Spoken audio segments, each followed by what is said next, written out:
वैराग्यो विद्या भक्ति योग शिक्षार्थमेकः पुरुषः पुराणः श्रीकृष्ण चैतन्य शरीरधारी कृपाम्बुधिर्यस्तमहं प्रपद्ये। सार्वभौम भट्टाचार्य बोलছেন वैराग्य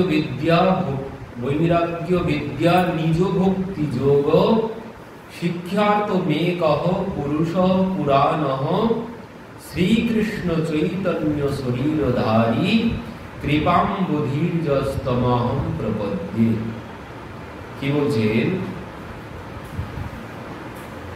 বৈরাগ্য বিদ্যা নিজ ভক্তি যোগ শিক্ষার্থ মেকহ পুরুষঃ পুরাণ। বললেন সেই পুরাণ পুরুষ ভগবান শ্রীকৃষ্ণ,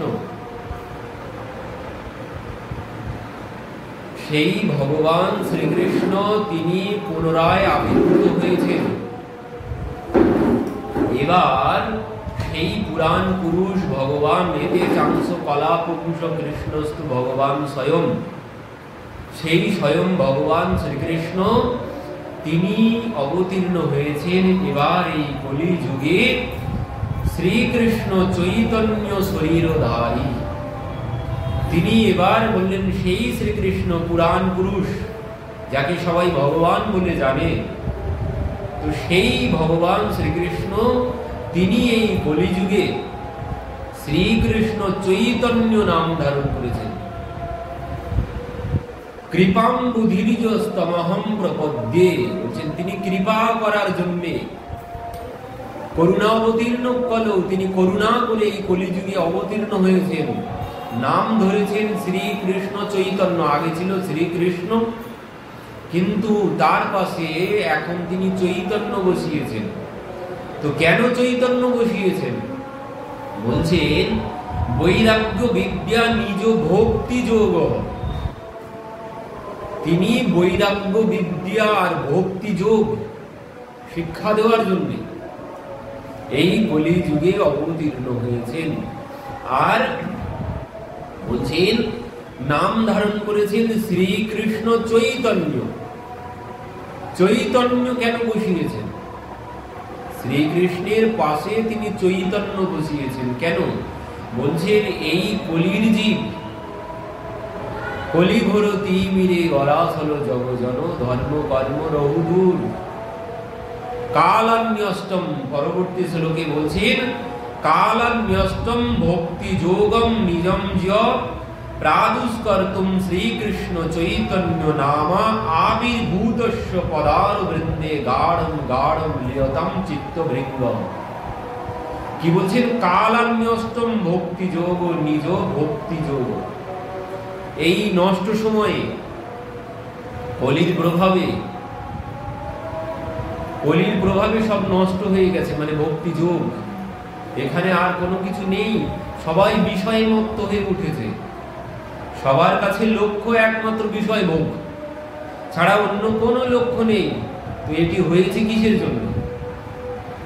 এটি হয়েছে সম্পূর্ণ কলির প্রভাবে। আমরা দেখি না পুতুল নাচ হয়, তো পুতুলগুলো কি সুন্দর নাচছে, কি সুন্দর গাইছে দেখতে পাচ্ছি পর্দায়। আগের দিনে তো লাইভ হতো, এখন মোবাইলে দেখা যায়। তো এই যে পুতুল না, ছোট্ট ছোট্ট পুতুল কি সুন্দর নাচছে গাইছে, তো পুতুলগুলো কি নাচে? পুতুলগুলো নাচে না, পুতুলকে নাচানো হয়। পুতুল নাচে না, অথচ আমরা দেখছি পুতুলগুলো কি সুন্দর নাচছে, কিন্তু পুতুলগুলো নাচে না, পুতুলকে নাচানো হয়। তো এই নাচাচ্ছে কে? এই কলির জীব সব পুতুল হয়ে গেছে। আমরা সবাই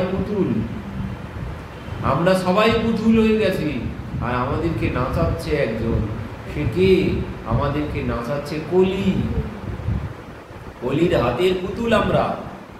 সে যেভাবে নাচাচ্ছে আমরা সেইভাবে নাচছি। কলি আমাকে যেভাবে চালনা করছে আমি সেভাবেই চলছি। তো এই জন্য বলছেন কালান্যষ্টম ভক্তি যোগম নিজম য প্রাদুষ করতুম, বলছেন এই কাল আর নষ্ট সময়টা সম্পূর্ণরূপে কালের প্রভাবে নষ্ট হয়ে গেছে। আর এখানে সবাই বিষয়ে সকল মত্য নাই কৃষ্ণ নাম তত্ত্ব, এখানে কোনো কৃষ্ণ নাম কোনো কিছু নেই, এখানে ভজন সাধন ভক্তি যোগ কোনো কিছু নেই, এখানে সবার ওই একমাত্র লক্ষ্য বিষয় ভোগ। আর এটি হয়েছে কেন? বলছেন এটি হয়েছে শুধুমাত্র এই কলির প্রভাবে, কলির জন্য হয়েছে। কলির প্রভাবে জীব সমস্ত ভক্তি সব কিছু ভুলে গেছে। তো এই কলির হাত থেকে জীবকে বাঁচানোর জন্য সেই ভগবান তিনি এবার এসেছেন। বলছেন কলির প্রভাবে কি হয়েছে? বলছেন জীব সব চৈতন্য হারিয়ে ফেলেছে। কলির প্রভাবে জীব চৈতন্য হারিয়ে ফেলেছে। অচৈতন্য ইদম বিশ্বম যদি চৈতন্য ঈশ্বরম নো বদ সর্বশাস্ত্রাজ্ঞায়োপি ব্রাহ্মতীতে কিম জনা। বলছেন কলির প্রভাবে সব অচৈতন্য হয়ে গেছি আমরা সবাই কলির প্রভাবে চৈতন্য হারিয়ে ফেলেছি, মানে জ্ঞান হারিয়ে ফেলেছি, সবাই অচৈতন্য হয়ে গেছে। তো এই অচৈতন্য জগৎকে তিনি চৈতন্য প্রদানের জন্য, অচৈতন্য জগৎকে তিনি চৈতন্য প্রদানের জন্য নাম ধরেছেন চৈতন্য। শ্রীকৃষ্ণর পরে তিনি চৈতন্য বসিয়েছেন। কেন? বলছেন অচৈতন্য ইদম বিশ্বম, বলছেন বিশ্ব তো সব অচৈতন্য হয়ে আছে, তো সেই অচৈতন্য বিশ্বকে তিনি চৈতন্য প্রদান করবেন, তাই তিনি চৈতন্য নাম ধারণ করেছেন এবার। আর এসেছেন কি জন্যে?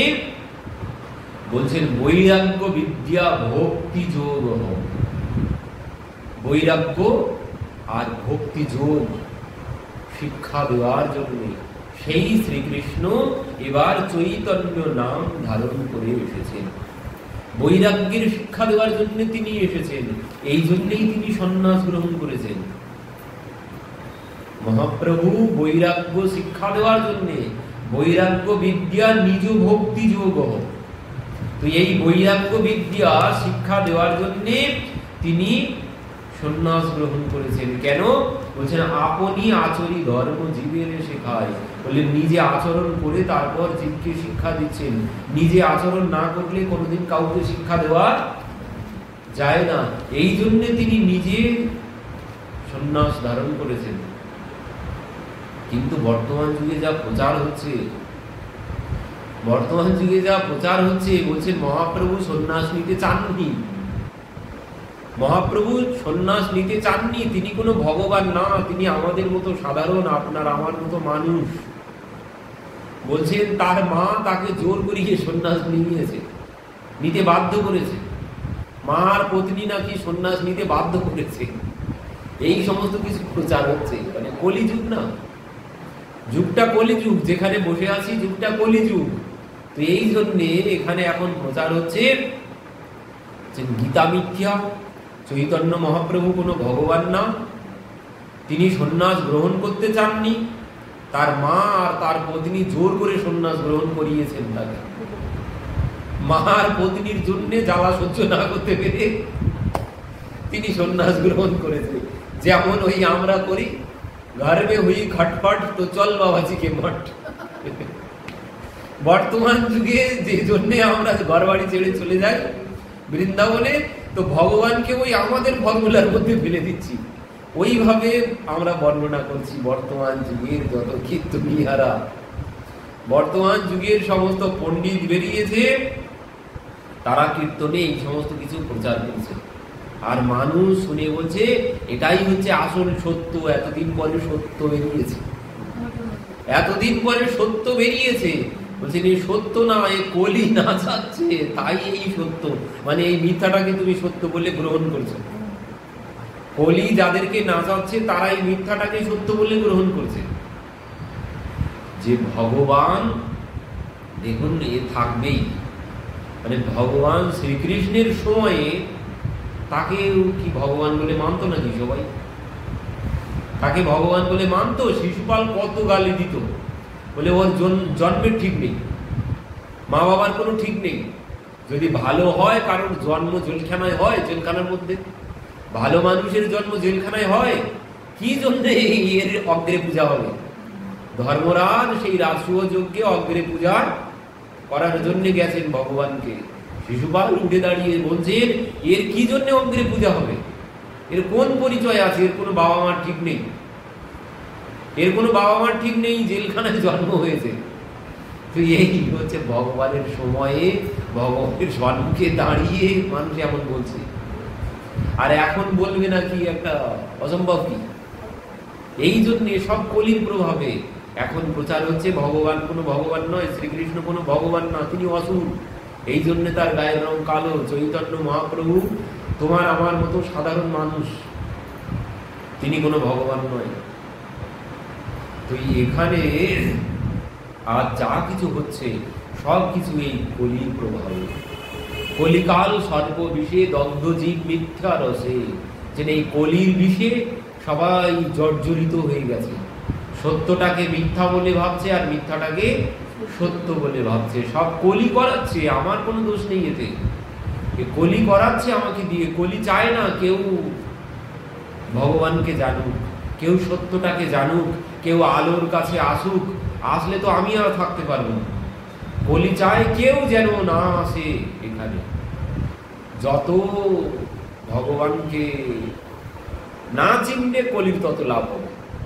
কলির জীব যত ভগবানের কাছে না আসবে কলির তত লাভ হবে। যুগটা কলি যুগ। তো এই জন্যে সার্বভৌম ভট্টাচার্য বলছেন, সার্বভৌম ভট্টাচার্য যিনি চৈতন্য মহাপ্রভুকেও তিনি ভগবান বলে মানেননি, তিনিও ভেবেছেন একজন সাধারণ মানুষ। তো সেই সার্বভৌম পরবর্তীতে বললেন সেই শ্রীকৃষ্ণ তিনি এবার চৈতন্য নাম ধারণ করেছেন এই অচৈতন্য জগৎকে চৈতন্য প্রদানের জন্য। আর কি বলছেন? তিনি বৈরাগ্য বিদ্যার ভক্তি যোগের প্রচারের জন্য, বৈরাগ্যের শিক্ষা দেওয়ার জন্য। কেন বলছেন? বৈরাগ্য ছাড়া জীব কোনোদিন সুখ পেতে পারে না। ভোগের মধ্যে কোনোদিন সুখ পাওয়া যায় না। যত ভোগ করবে তত রোগ ভোগ করতে হবে। যেখানে ভোগ সেখানে রোগ। তো এই জন্য মহাপ্রভু এই বৈরাগ্য শিক্ষা দিতে চেয়েছেন, যে ভোগের মধ্যে, যে বিষয় ভোগের পিছনে সবাই ছুটে বেড়াচ্ছে, বলছেন এই বিষয় ভোগে কোনোদিন সুখ পাওয়া যায় না। এই বিষয় ভোগ ওই চুলকানির মতো, চুলকাতে আরাম লাগে, কিছুক্ষণ পরে আরো বেশি করে ঘা বেড়ে যাবে। তো সংসারের যে বিষয় ভোগ, রূপ রস গন্ধ শব্দ স্পর্শ, এই যে ভোগ, এই ভোগ থেকে রোগ ছাড়া আর অন্য কোনো কিছু হবে না, এখান থেকে সুখ পাওয়া যাবে না। তো এই জন্য তিনি বৈরাগ্যের শিক্ষা দিতে এসেছেন। বললেন প্রকৃত সুখ ত্যাগে, ভোগে কোনোদিন সুখ পাওয়া যায় না। যাহা গই চিন্তা মিটি মনুয়া বেপরোয়া, যাকো কছু না চাহিয়ে সহি সাহিংসা। সাহিংসা তো সেই যার চাওয়া পাওয়া কামনা সব চলে গেছে, সেই একমাত্র সাহিংসা। যার মধ্যে চাওয়া পাওয়া কামনা বাসনা আছে, সে কোনোদিন সাহিংসা হতে পারে না, সে ভিখারি। বললেন সে ফ্ল্যাটের মধ্যে, 5 তলা ফ্ল্যাটের মধ্যেও থাকুক, যদি আরো চাই আরো চাই, সর্বক্ষণ মন এই চিন্তনে ডুবে আছে, যা আছে তাতে মন ভরছে না, আরো চাই। বলছেন সেই ভিখারি। যে গাছতলায় পড়ে আছে সে ভিখারি না, যার আর অনেক আছে তবুও যার আরো চাই, ওই যা আছে তাতে তার মন ভরছে না, আরো চাই, আরো হলে ভালো হতো। বলে প্রকৃত ভিখারি হচ্ছে সেই। তো মহাপ্রভু এই বৈরাগ্যের শিক্ষা দিতে এসেছেন জগৎকে। কেন বলছেন? বৈরাগ্যের মধ্যেই একমাত্র সুখ আছে। আর কি? ভক্তি যোগ। সুখ যদি পেতে হয় একমাত্র বৈরাগ্য আর ভক্তি দিয়ে সুখ পাওয়া যাবে, অন্য কোথাও সুখ পাওয়া যাবে না। ও বিষয় ভোগের মধ্যে কোনো সুখ নেই। একমাত্র সুখের সন্ধান দিতেই মহাপ্রভু এসেছেন। মহাপ্রভু ভগবান এসেছেন এই সুখের সন্ধান দিতে কলির জীবকে। কলির জীব যে বিষয়ের মধ্যে সুখ ভাবছে, তিনি সেই বোঝাতে চাইলেন যে বিষয়ের মধ্যে কোনো সুখ নেই, প্রকৃত সুখ আছে ত্যাগের মধ্যে। ত্যাগের মধ্যে সুখ কোথায় আছে? বলছেন সুখ সেখানে আছে, মানে নিজের যা আছে, নিজের যতটা আছে ওটাকেই পর্যাপ্ত যখন মানব তখনই সুখ পাবো, তখনই প্রকৃত সুখ পাবো। মানে নিজের যা আছে ভাববো এর থেকে বেশি আর কারো কাছে নেই। নিজের যা আছে যদি ভাবতে পারি যে আমার থেকে বেশি আর কারো কাছে নেই, এটাই সব, এর থেকে বেশি আর কিছু জগতেও নেই, এর থেকে আর কিছু পাওয়াও যাবে না, এই যদি ভাবতে পারি তাহলে যা আছে তাতে সুখ পাবো। আর যদি ভাবি এ তো কিছু না, আমার কিছু না আরো চাই, এ তো কি, এতে কিছুই না, এতে কিছু হয় না, এ তো কিছুই না, যদি এই ভাবি তো যেটুকু আছে ওটুকু ভোগ করা হবে, যেটুকু আছে ওটুকু ভোগ করা হবে না, ওই আরো চাই আরো চাই এই করতে করতে নিজেই চলে যাব, যেটুকু আছে ওটুকু আর ভোগ করা হবে না। তো প্রকৃত সুখ বলে নিজের যা আছে সেটাইকেই পর্যাপ্ত মানতে হবে, তাহলে সুখ পাওয়া যাবে, তা না হলে সুখ পাওয়া যাবে না। কিন্তু মহাপ্রভু এখানে বলছেন দেখো ভোগের মধ্যে কোনোদিন সুখ পাওয়া যায় না। তিনি 16,108টি বিবাহ করেছেন আগে, শ্রীকৃষ্ণ অবতারে তিনি 16,108টি বিবাহ করেছে, আর চৈতন্য অবতারে সন্ন্যাস ধারণ করেছে। মানে কি বোঝাতে চাইছেন এখান থেকে? বলছেন ওর মধ্যে সুখ নেই, একমাত্র ওই বৈরাগ্য ত্যাগের মধ্যেই সুখ আছে, ও সংসারেও সুখ নেই। তো এই জন্যে আর বলছেন ভক্তি যোগ, ভক্তি যোগের প্রচারের জন্য তিনি এসেছেন। ভক্তি ছাড়া আমাদের যে কামনা বাসনা, আমরা ভগবানের কাছে আসি কেন? চাইতে আসি। আমরা ভগবানের কাছে আসি চাইতে, প্রভু এই দাও সেই দাও ওই দাও, এই নানান রকম চাওয়া কামনা পূর্তির জন্য আসি। ভগবানের কাছে কোনোদিন কোনো কিছু চাইতে নেই, ভগবানের কাছে কোনোদিন কোনো কিছু চাইতে নেই। যদি চাইতে হয় কি চাইতে হবে? ব্রহ্মা বলছেন এখানে তত্তে অনুকম্প্যং সুসুমীক্ষ্যমান ভুঞ্জানেবাত্মকৃতম বিপাকম হৃদিবাগ বপুর্ভি বিদধন নমস্তে জীবিতেয়ো ভক্তিপদে সদায় ভাব। কি বলছেন ব্রহ্মা ভগবানের স্তুতিতে? কি বলছেন? তত্ত্বে অনুকম্প্যম সুসুমীক্ষ্যমান ভুঞ্জান এবাত্মকৃতম বিপাকঃ হৃদবাগ বপুর্ভি বিদধন নমস্তে জীবিতয়ো ভক্তিপদে সদায় ভাব। ভক্তি ভিন্ন তোমার মহিমাকে জানা সম্ভব নয়। ভগবানকে জানতে গেলে বলছেন একমাত্র ভক্তি প্রয়োজন। আর কি বলছেন? অতএব যে ব্যক্তি কবে ভগবানের কৃপা হবে এইরূপ প্রতীক্ষা করিয়া সকৃত কর্মফল ভোগ করিতে করিতে কায় মনোবাক্যে তোমাকে নমস্কার করে, তোমার সেবা করে জীবন ধারণ করে, তোমার নাম করে জীবন ধারণ করে। বলছেন কবে ভগবানের কৃপা পাওয়া যাবে তার তো কোনো ঠিক ঠিকানা নেই, কিন্তু তিনি আশা ছাড়বেন না। পাওয়া তো যাবে, আশা ছাড়লে আর পাওয়া যাবে না। ওই যে একটা গল্প আছে, মানে ওই এক ব্যক্তি গাছতলায় বসে বসে ভগবানের নাম করছে, তপস্যা করছে। তো তার সম্মুখে একদিন দেবর্ষি নারদ এসে উপস্থিত। তো দেবর্ষি জিজ্ঞাসা করছেন যে তুমি কি জন্য তপস্যা করছো? তো বলছেন আমি ভগবানকে পাওয়ার জন্য তপস্যা করছি। তো দেবর্ষি আপনি যখন এসেছেন আপনি বলতে পারবেন আমি কতদিন পর ভগবানকে পাবো? আপনি বলতে পারবেন? তো বলছেন ঠিক আছে, আমি ভগবানের কাছে জেনে এসে আমি তোমাকে বলবো। তো আরেকজনের সাথে দেখা হয়েছে, তার ওই একই প্রশ্ন। আপনি জেনে এসে বলবেন যে আমি ভগবানকে কবে পাবো? তো বললেন ঠিক আছে, আমি ভগবানের কাছে জেনে এসে তোমাদেরকে বলবো যে ভগবান তোমাদেরকে কবে দেখা দেবে, দর্শন দেবে। তো ভগবানের কাছে গিয়েছেন, তো ভগবানের কাছে গিয়ে জিজ্ঞাসা করেছেন, প্রভু, দুইজন ভক্ত দেখলাম, তারা তোমাকে পাওয়ার জন্য গাছতলায় বসে বসে ঘর বাড়ি ছেড়ে দিয়ে তপস্যা করছে, তো তারা কবে তোমাকে পাবে? তো বলছে, তুমি তাদেরকে বলো যে গাছতলায় বসে বসে তারা তপস্যা করছে, অত জনম ধরে তপস্যা করতে হবে, তারপর আমাকে পাবে। তারা যে গাছতলায় বসে বসে তপস্যা করছে, বলবে ওই গাছে যত পাতা আছে অত জনম ধরে তাদেরকে তপস্যা করতে হবে, তারপর তারা আমাকে পাবে। দেবর্ষি নারদ এই কথা শুনে তাদের কাছে বলতে এসেছে। এবার বলছে কি জানো ভগবান কি বলেছে, তোমরা ভগবানকে কবে পাবে? বলছে যে গাছের গোড়ায় বসে আছো, এই গাছে যত পাতা আছে এত জনম ধরে তপস্যা করতে হবে, তারপর ভগবান পাওয়া যাবে। একজন শুনে বলছে, তাহলে আমারও ভগবান দরকার নেই, আমি চললাম বাড়ি, আমার আর ভগবান দরকার নেই। তো সে বাড়িতে চলে গেল তপস্যা বাদ দিয়ে। আর একজনের কাছে গিয়ে বলছে, জানো ভগবান কি বলেছে?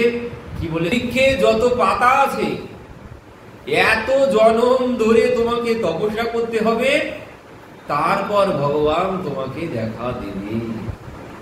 এই কথা শুনে সে তপস্যা ছেড়ে সে ধেই ধেই করে নাচতে শুরু করেছে। দেবর্ষি নারদ বলছে, তুমি নাচছো কেন? যে নাচছি এই জন্যে, ভগবান তো বলেছে একদিন না একদিন দর্শন দেবে আমাকে, একদিন না একদিন তো দর্শন দেবে, এই জন্য আমি আনন্দে নাচছি। ভগবান তাহলে জানতে পেরেছে যে আমার সংবাদ তিনি পেয়েছেন যে আমি তার জন্য তপস্যা করছি, একদিন না একদিন তো তিনি আমাকে দর্শন দেবেই।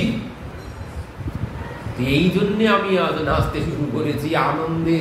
তো নাচতে নাচতে পরবর্তীতে দেবর্ষি নারদ চলে গেছে, তিনি পুনরায় তপস্যায় বসেছেন, ভগবান সঙ্গে সঙ্গে তার সম্মুখে এসে উপস্থিত হয়ে গেছে। কেন? ওই যে বিশ্বাস, ভগবান তো দর্শন দেবেন, ধৈর্য ছাড়লে হবে না। একজন ধৈর্য হারিয়ে চলে গেল, ও দরকার নেই ভগবান, এত জন্ম পরে ভগবান পাবো, আমার ভগবান দরকার নেই বলে তিনি বাড়ি চলে গেলেন। কিন্তু ইনি বিশ্বাসের সাথে পুনরায় তপস্যায় বসেছেন যে ভগবান তো বলেছে আমাকে দর্শন দেবে, তাই যেদিন হোক একদিন তো পাবো আমি তাকে। তো এই বিশ্বাসের জন্য সঙ্গে সঙ্গে পেয়ে গেলেন। তো বলছেন, যিনি এই বিশ্বাস রাখবেন, আর কি বলছেন, সংসারের সমস্ত কি বললেন, ভুঞ্জাম এবাত্ম কৃতম বিপাকম, মানে সংসারের বিপাক ভোগ করবে, মানে সংসারের দুঃখ কষ্ট যন্ত্রণা ভোগ করবে। আর সেই ভোগের সময় বলছে কাউকে দোষ দেবে না। আমরা কি করি, কষ্ট পেলে দোষ দিই অন্যকে, যে ওর জন্য এই কষ্ট হচ্ছে, ওর জন্য আজ, ও না হলে আজ আমার এই কষ্ট হতো না, ওকে এনেছি তাই আজ এই কষ্ট পেতে হচ্ছে। এই সমস্ত দোষ দিলে হবে না। এই সমস্ত দোষ দিলেই কিন্তু পুনরায় আর একটা কর্মবন্ধন তৈরি হয়ে যাবে, পুনরায় আর একটা কর্মবন্ধন তৈরি হয়ে যাবে। যে কেউ কাউকে সুখ দেয় না, কেউ কাউকে দুঃখ দেয় না, এমনকি ভগবানও কাউকে সুখ দেন না, ভগবানও কাউকে দুঃখ দেন না। কাহু না কো সুখ দুঃখ কর দাতা, নিজ কৃত কর্ম ভোগ সব ভ্রাতা। কাহু না কো সুখ, বলছেন তিনি কাউকে সুখও দেন না, তিনি কাউকে দুঃখও দেন না। ভগবানকে দোষ দিয়ে তো কোনো লাভ নেই। আর পারিপার্শ্বিক যারা আছে তাদেরকে আমরা দোষ দিই, ছেলের জন্য কষ্ট পাচ্ছি, মেয়ের জন্য কষ্ট পাচ্ছি, পতির জন্য কষ্ট পাচ্ছি, পত্নীর জন্য কষ্ট পাচ্ছি, বৌমার জন্য কষ্ট পাচ্ছি, শাশুড়ি মার জন্য কষ্ট পাচ্ছি। এই সমস্ত দোষ দিয়ে কোনো লাভ নেই। এসব কিসের জন্য কষ্ট আমরা কিসের জন্য পাচ্ছি? সুনীতি তার পুত্র ধ্রুবকে বললেন, দেখো তুমি যে পিতার কোলে বসতে পারলে না, এতে তোমার বিমাতার কোনো দোষ নেই। বিমাতা যে পিতার কোল থেকে তাকে নামিয়ে দিয়েছে, দিয়ে বলছেন তুই যদি আমার গর্ভে জন্মগ্রহণ করতে পারিস তাহলে তুই তোর পিতার কোলে বসার সুযোগ পাবি। তুই যতদিন না আমার গর্ভে জন্মগ্রহণ করছিস ততদিন পিতার কোলে বসতে পারবি না, তো তুই চলে যা। হাত ধরে ঠেলে নামিয়ে দিয়েছেন পিতার কোলের থেকে। চলে এসেছেন ধ্রুব কাঁদতে কাঁদতে, মাকে গিয়ে বলছেন, কিন্তু সুনীতি, সুনীতি কি বলছেন? সুনীতি সুরুচিকে দোষ দিলেন না। আমরা হলে কি বলতাম? আমরা হলে বলতাম, ওই মুখ পুরীর জন্য তুই তোর পিতার কোলে বসতে পারলি না। আমরা হলে এই কথা বলতাম। কিন্তু সুনীতি বলছে, না রে প্রভু, এতে তোর বিমাতার কোনো দোষ নেই, আর তোর বিমাতা তো তোকে ঠিকই কথা বলেছে। এই পিতার কোলে কয়দিন বসবি? জগৎ পিতার তপস্যা করতে বলেছে। বলছেন, বাবা যদি জগৎ পিতার কোলে একবার বসতে পারো, আর নামার কোনো ভয় থাকবে না। এই পিতা কয়দিন কোলে করে রাখবে? তো চলে যাও সেই জগৎ পিতার খোঁজে, বেরিয়ে পড়ো। তোমার মাতা, তোমার বিমাতা ঠিক পথ দেখিয়েছে। তো এই হচ্ছে প্রকৃত ন্যায়। কাউকে দোষ দিলে হবে না। দোষ দিলেই কর্মবন্ধন, পুনরায় নূতন কর্মবন্ধন তৈরি হবে। কৌশল্যা মাতা প্রভু রামচন্দ্রকে বলছেন যে দেখো, প্রভু মায়ের কাছে গিয়ে বলছেন যে মা, থোরহি দুঃখ পিতা, থোরহি বাতহি পিতায় দুঃখ ভারী। বলছেন, এই সামান্য কথার জন্য পিতা কেন এত দুঃখ পাচ্ছে? এ তো সামান্য বিষয়। কৌশল্যা মাতা বলছেন যে বাবা, আজ তুমি বড় ভুল করেছো, তুমি বড় ভুল করেছো। কেন? বলছেন, তুমি প্রথমত ভুল তোমার এই লড়াতে জন্মগ্রহণ করা, আর দ্বিতীয় ভুল তোমার, তুমি আমার গর্ভে জন্মগ্রহণ করেছো। তুমি আমার গর্ভে জন্মগ্রহণ করেছো, এটাই তোমার বড় ভুল। তুমি কেন কৈকেয়ীর গর্ভে জন্মগ্রহণ করলে না? তুমি যদি কৈকেয়ীর গর্ভে জন্মগ্রহণ করতে, তাহলে তোমাকে আর এইভাবে বনে যেতে হতো না, তুমি সিংহাসনে বসতে পারতে। তো তুমি ভুল করেছো। কৈকেয়ীকে দোষ দিলেন না, দোষ কাউকে দিতে নেই। পরীক্ষিত মহারাজ যখন দেখলেন সেই কলি এসে গোমাতার চরণে প্রহার করছে, তখন পরীক্ষিত মহারাজ সেই বৃষকে জিজ্ঞাসা করলেন। প্রথমে গোমাতাকে জিজ্ঞাসা করেছেন, গোমাতা কোনো কথা বললেন না। গোমাতা কোনো কথা বললেন না। পাশে বৃষ দাঁড়িয়েছিল, বৃষকে গিয়ে জিজ্ঞাসা করছেন, এ কে, আর তোমাদেরকে এ কেন কষ্ট দিচ্ছে এইভাবে? তখন সেই বৃষ কি বললেন? বৃষ বলছেন, মহারাজ, এই কষ্টের জন্য দোষ কাকে দেব? কেন? বলছেন, কেউ বলে ভগবানের ইচ্ছা ছাড়া কোনো কিছু হয় না। গাছের একটা পাতাও খসে পড়ে না ভগবানের ইচ্ছা ছাড়া। কেউ বলে কষ্টের কারণ গ্রহ দশা। তোমার গ্রহ খারাপ চলছে, জ্যোতিষ শাস্ত্রে গেলে বলবে তোমার গ্রহ খারাপ চলছে, তাই তোমার এত কষ্ট ভোগ করতে হচ্ছে। আবার কেউ কি বলে কর্মফল। সবকিছু কর্মফল, তো আমি দোষটা কাকে দেব? আমি যে দোষ দেব এমন কাউকে খুঁজে পাচ্ছি না। এই কথা শ্রবণ করে পরীক্ষিত মহারাজ বলছেন, ও আমি বুঝতে পেরেছি, আপনাকে আর বলতে হবে না, আপনি স্বয়ং ধর্ম। বৃষকে, বৃষ হচ্ছে ধর্ম। ওই যে একটা কথা আছে না চলতি বাংলায়, ধর্মের ষাঁড়, চলতি বাংলা কথা। তো এই বৃষ হচ্ছে ধর্মের প্রতীক, আর গোমাতা হচ্ছে ধরিত্রী। এই পৃথিবী মাতা হচ্ছে গোমাতার রূপ ধারণ করেছেন, আর ধর্ম বৃষের রূপ ধারণ করে দাঁড়িয়ে আছেন। আর সেই ধর্মকে কলি গিয়ে, ধর্ম এক চরণে দাঁড়িয়ে আছে, আর কলি তাকে গিয়ে পায়ে প্রহার করছে, সেই এক পায়ে প্রহার করছে। কেন? বলছেন ধর্মকে থাকতে দেবে না, ধর্মকে থাকতে দেবে না, এটাই হচ্ছে কলির কাজ। এই জন্য এখন প্রচার হচ্ছে মহাপ্রভু সাধারণ মানুষ, কৃষ্ণ অসুর, কৃষ্ণ কোনো ভগবান না, গীতা মিথ্যা, এই সমস্ত প্রচার হচ্ছে। কেন? এই কলির প্রভাবে। কলি চায় না ধর্ম কেউ জানুক, এই জন্যে কলি ওই ধর্ম এক চরণে দাঁড়িয়ে আছে। সত্য, ত্রেতা, দ্বাপর, কলি, তো তিন যুগে তিন চরণ চলে গেছে, এখন এক চরণে কলি দাঁড়িয়ে আছে। ওই এক চরণে কলি প্রহার করছে সর্বক্ষণ। সে চায় না যে ধর্ম থাক জগতে। তো এই বলছেন দোষ কাউকে দুঃখের জন্যে, নিজের কষ্টের জন্যে কাউকে দোষ দিলে হবে না, নিজের প্রারব্ধ মেনে সব ভোগ করতে হবে। এটাই হচ্ছে প্রকৃত ধর্ম। কাউকে দোষ দিলে হবে না। প্রারব্ধ তো পেহেলে রচা, তুলসীদাসজি বললেন, বাঁধবে রচা শরীর, তুলসী চিন্তা ছোড় দে ভজলে রঘুবীর। ভগবানের নাম করো, কষ্টের জন্য কোনো চিন্তা করো না।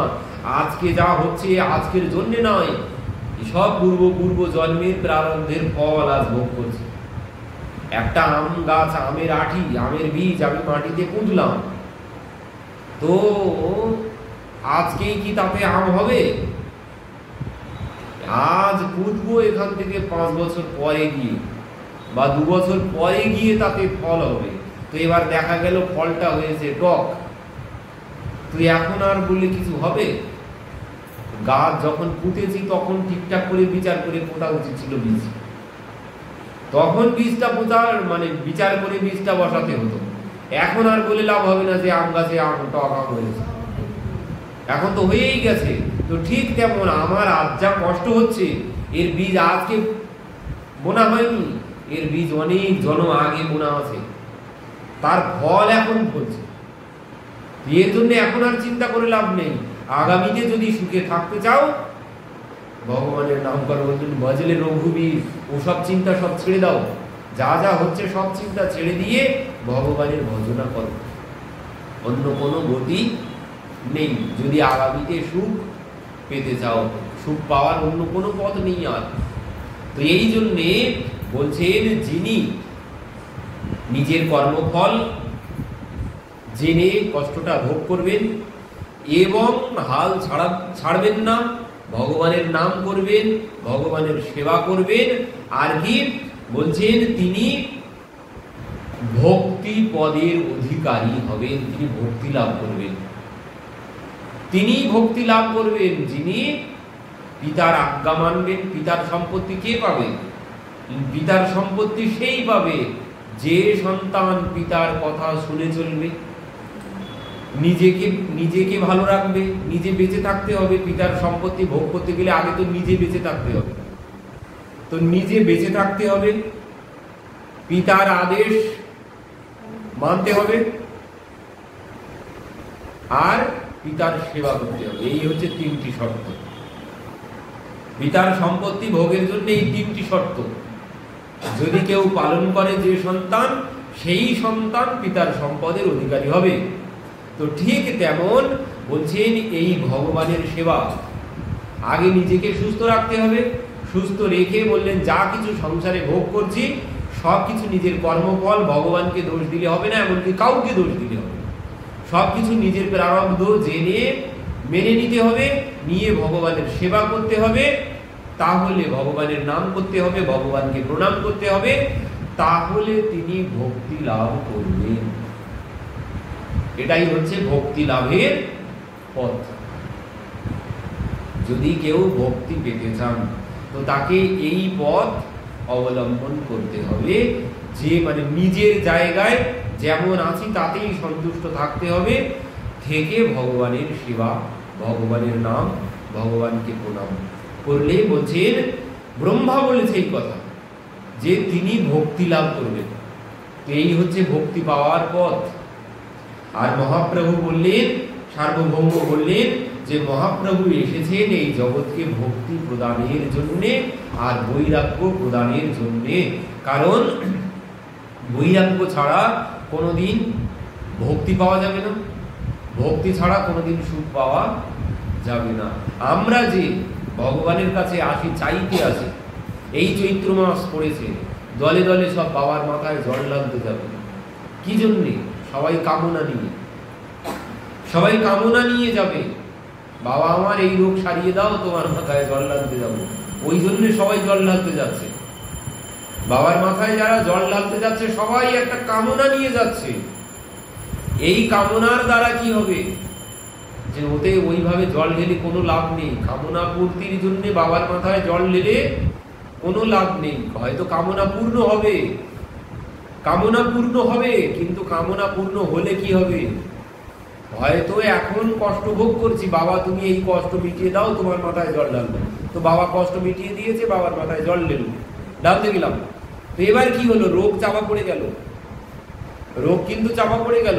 ওই একদিন না একদিন পুনরায় ওই রোগ আবার ভোগ করতে আসতে হবে তোমাকে। তাহলে ভক্তি মুক্তি কোনোটাই আর পাওয়া হলো না, পুনরায় তোমাকে আবার আসতে হবে। তো বলছেন কারোর কাছে কোনো কিছু চাইলে হবে না, ভগবানের কাছে, দেব দেবীর কাছে, কারোর কাছে কোনো কিছু চাইলে হবে না, চাইতে হবে ভক্তি। ভক্তি ছাড়া আর অন্য কোনো কিছু চাওয়া যাবে না। যদি সাংসারিক বাসনা থাকে, মাধব দাসজি অসুস্থ হয়ে পড়েছেন, মানে দিনে 30-35 বার করে টয়লেট যেতে হচ্ছে। বাবা যেতে যেতে আর চলতে পারছেন না, তখন ভাবছেন আমি তো আর পারছি না, তো ধাম কেন নোংরা করব, সমুদ্রের কিনারায় চলে যাই। সমুদ্রের কিনারায় চলে গেছেন, সমুদ্রের কিনারায় ওখানে পড়ে আছে, অচৈতন্য ভাবে পড়ে আছেন, ওইভাবে মল ত্যাগ করছেন। যখন একটু সুস্থ হয়েছে তখন দেখছেন একটা বালক এসে বাবাকে ধুয়ে মুছে পরিষ্কার করছে, বাবাকে কাপড় পরিয়ে দিচ্ছে। এবার বাবা বলছে, বাবা তুমি কে? যে সেবা নিজের ছেলে মেয়েরাও করতে চায় না, আর তুমি এই সমস্ত নোংরা পরিষ্কার করেছো আমার শরীরের, তুমি কে? বাবা আমি আর কেউ না, এখান থেকে যাচ্ছিলাম, তুমি এইভাবে নোংরা মেখে পড়ে আছো, তাই আমি তোমাকে পরিষ্কার করতে এলাম। না না, আমার প্রশ্নের উত্তর হলো না, আমি জানতে চাইছি তুমি কে, তোমার বাড়ি কোথায়, তুমি কে আগে পরিচয় দাও। ভগবান তো কিছুতেই পরিচয় দেবেন না। মাধব দাস এবার হাত খপ করে ধরেছে, বলো আগে তুমি কে। তখন বলছেন, বাবা আমি আর কেউ না, আমি তোমার জগন্নাথ। হায় হায় হায় প্রভু, তুমি এই কর্ম করছো, তুমি এই নোংরা পরিষ্কার করেছো। ভক্ত করে ভগবানের সেবা, ভগবান কোনোদিন ভক্তের সেবা করে? এ পাপ আমি কোথায় রাখবো? তো প্রভু এই নোংরা কাজ না করার থেকে, নোংরা কাজ করার থেকে তুমি তো আমাকে সুস্থ করিয়ে দিতে পারো, তুমি তো আমাকে সুস্থ করিয়ে দিতে পারো, তাহলে আমারও আর কষ্ট হয় না, আর তোমার এই নোংরা পরিষ্কার করতে হয় না। ভগবান বলছেন সুস্থ করিয়ে দিতে পারি আমি, কিন্তু সুস্থ করে দিলে কি হবে? বলছেন সুস্থ করে দিলে তোমার যে প্রারব্ধের ভোগ, এটা এই যে অসুস্থ হয়েছো তুমি, এটা তোমার প্রারব্ধের জন্য হয়েছে, প্রারব্ধের ভোগের জন্য হয়েছে। তো আজ যদি তোমাকে সুস্থ করে দিই, তো প্রারব্ধের ভোগটা চাপা পড়ে গেল, ও আর ভোগ হলো না। আর এই ভোগের জন্য তোমাকে পুনরায় আবার জন্মগ্রহণ করতে হবে, পুনরায় আবার আসতে হবে, ভক্তি মুক্তি আর কোনোটাই পাওয়া সম্ভব হবে না। তো এই জন্যে আমি কোনোদিন ভক্তের রোগ সারাই না, প্রারব্ধ মিটিয়ে দিই না। তো বলছেন তাহলে কি হবে? জগন্নাথ বলছেন, বাবা একটা পথ আছে। কি পথ? বলছেন এই তোমার এখনো প্রারব্ধের ভোগ 15 দিন বাকি আছে, তো এই ভোগটা যদি আমি গ্রহণ করি তাহলে তুমি সুস্থ হয়ে যাবে। তো ঠিক আছে বাবা, তোমার এই রোগ আমি গ্রহণ করলাম, তোমার হয়ে এই 15 দিন আমি ভোগ করব এই রোগ।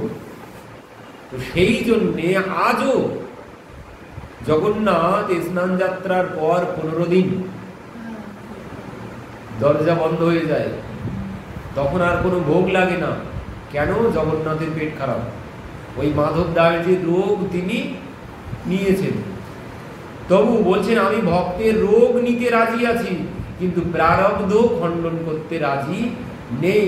কেন? রোগ চাপা পড়ে যাবে। প্রারব্ধ খণ্ডন করা মানে রোগ চাপা দেওয়া হলো, ও পরবর্তীতে আবার ও রোগ একদিন মাথা আবার কেটে উঠবে, আবার ও রোগ। এই জন্যে কোনোদিন কারো কাছে, দেব দেবী মহাদেব কারোর কাছে কোনোদিন কোনো কামনা যন্ত্রণা নিয়ে কারোর কাছে গিয়ে বললে হবে না যে বাবা তুমি আমার এই রোগ সারিয়ে দাও। রোগ হয়তো সেরে যাবে, ওই রোগ ভোগ করার জন্য পুনরায় তোমাকে আবার আসতে হবে, ভক্তি মুক্তি কোনোটাই পাওয়া সম্ভব হবে। এই জন্যে কোনোদিন কোনো কামনা রাখলে হবে না। ভগবানের কাছে বাবার মাথায় জল ঢালবো, তো জল ঢেলে চাইবো কি? বাবা তুমি ভক্তি দাও, আর যে যন্ত্রণা ভোগ করছি এটা ভোগ করার শক্তি দাও, আর কিছু না, শক্তি দাও। বললে হবে না যে তুমি এই রোগ সারিয়ে দাও, চাইতে হবে ভক্তি। ভক্তি ছাড়া অন্য কোনো কিছু চাওয়া যদি থাকে তাহলে পুনরায় তোমাকে জন্মগ্রহণ করতে হবে, পুনরায় আসতে হবে, পুনরায় এসে কর্মফল ভোগ করতে হবে। এই জন্যে ভক্তের চাওয়া কি হবে?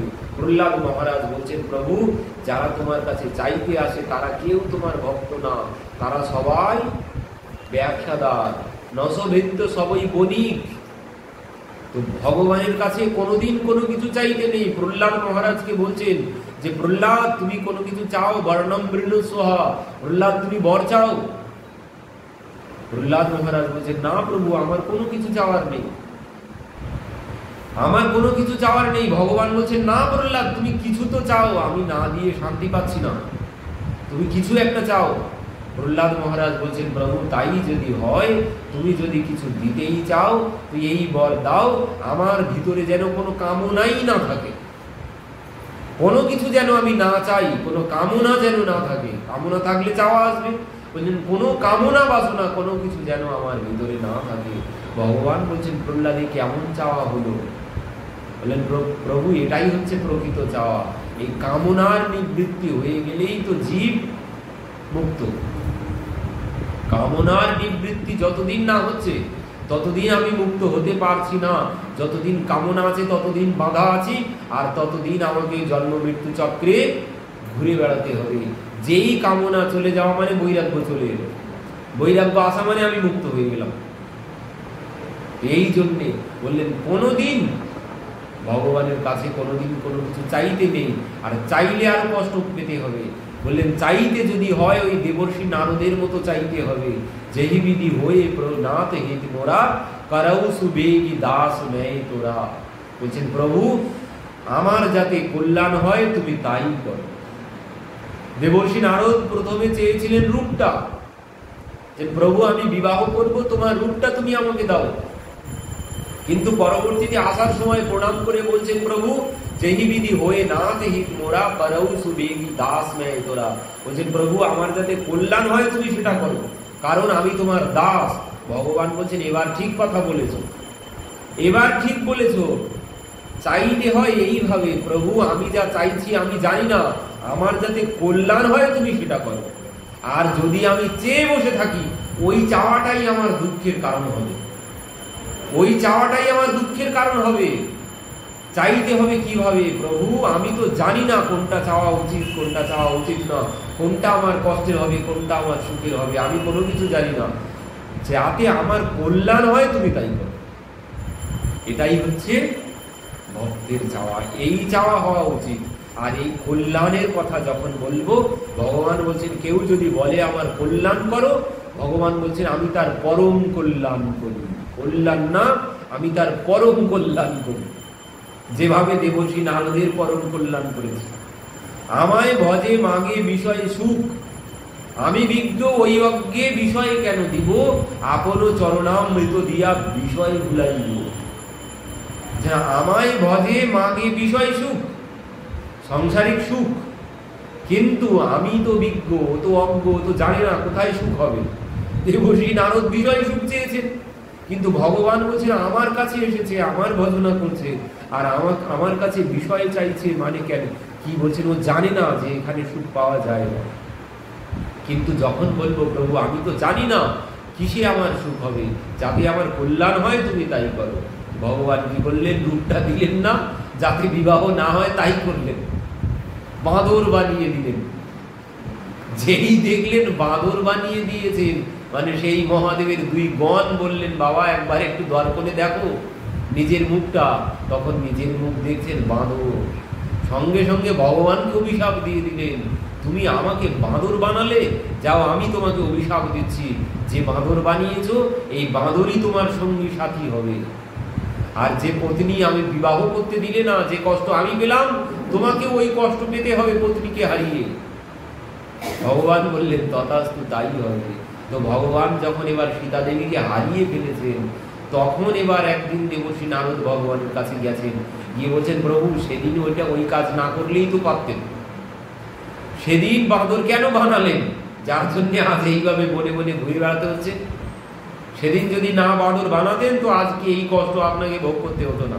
তো বলছেন কি করব, তুমি তো বললে যে যেহি বিধি হয়ে না তেহি মোরা, করৌ সুবেগী দাস নেই তোরা। যে তুমি তোমার কল্যাণের ভার আমার হাতে দিয়েছো, তো আমি তোমার অকল্যাণ কি করে চাই?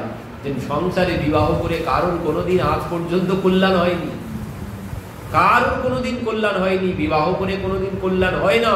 তো তোমার ওই প্রকৃত কল্যাণের জন্য আমি তোমাকে বিবাহ করতে দিই।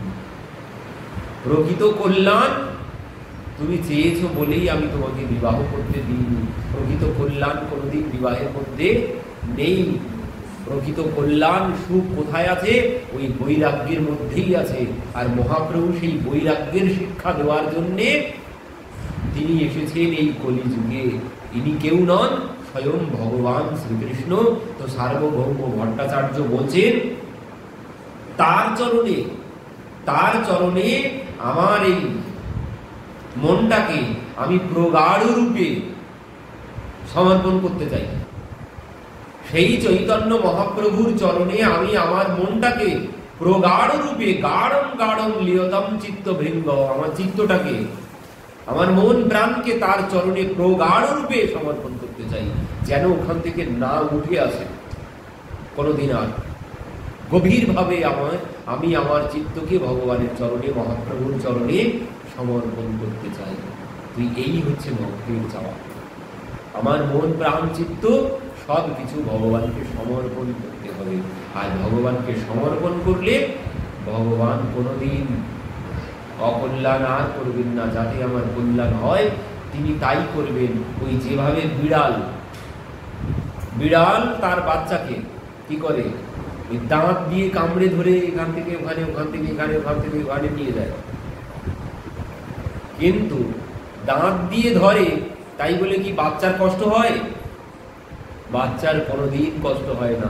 তো এই হচ্ছে সমর্পণ। আমি যদি ভগবানের কাছে সমর্পণ করি নিজেকে, তো ভগবান ঠিক আমাকে ওইভাবেই পরিচালনা করবেন। বিড়াল তার বাচ্চাকে যেভাবে নিয়ে পরিচালনা করে, দেখবেন বাচ্চা যখন একটু বড় হয় কত জায়গায়, একবার এখানে একবার ওখানে একবার ওখানে, কত জায়গায় নিয়ে যায় মুখে করেই, দাঁত দিয়ে ধরে। তবুও বিড়ালের বাচ্চার কোনোদিন কষ্ট হয় না। তো এই হচ্ছে সমর্পণ। মানে বাচ্চা মায়ের উপরে সম্পূর্ণরূপে সমর্পিত। মা যেখানে নিয়ে যাবে বাচ্চাগুলো সেখানেই যাবে। তো এইভাবে বিড়ালের বাচ্চার মতো সমর্পিত হয়ে থাকতে হবে ভগবানের কাছে। তাহলে ঠিক তিনি আমার যেখানে কল্যাণ সেখানেই নিয়ে যাবে। তো ভগবানের কাছে কোনোদিন কোনো কিছু চাইতে নেই। আর চাইলে এইভাবে চাইতে হবে, প্রভু যাতে আমার কল্যাণ হয়।